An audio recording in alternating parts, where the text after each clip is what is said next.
Megastar Chiranjeevi దర్శకుడు Anil Ravipudi combination లో తెరకెక్కుతున్న మెగా 157 సినిమా రెగ్యులర్ షూటింగ్ శుక్రవారం ప్రారంభమైంది.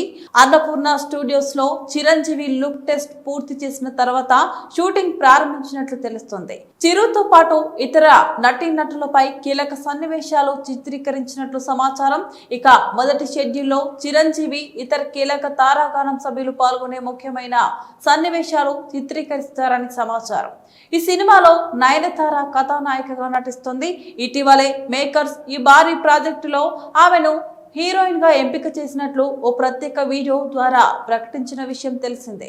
సరిలేరు నీకెవరు, భగవంత్ కేసరి, సంక్రాంతికి వస్తున్నాం వంటి వరుస హిట్ చిత్రాలు అందించిన దర్శకుడు అనిల్ రావిపూడి తన ట్రేడ్మార్క్ ఎనర్జీని మెగా 157 కి తీసుకురావాలని భావిస్తున్నారు. ఈ చిత్రానికి భీమ్ సిసిరోలియో సంగీతం అందిస్తుండగా Shine Screen, Gold Box Entertainments పతాకాలపై సాహు గారపటి, సుష్మిత కొనితెల సంయుక్తంగా నిర్మిస్తున్నారు. కాగా ఈ మూవీ షూటింగ్ ను ఈ ఏడాదిలోనే పూర్తి చేసి 2026 సంక్రాంతికి సినిమాను విడుదల చేయనున్నారు. ఈ మేరకు ఇప్పటికే మేకర్స్ ప్రకటించారు. మరోవైపు ఇప్పటికే విశ్వంబరను పూర్తి చేసిన మెగాస్టార్ అనిల్ రావిపూడి మూవీ తర్వాత దసరా ఫేమ్ శ్రీకాంత్ ఓదెలతో మరో సినిమా చేయనున్నారు.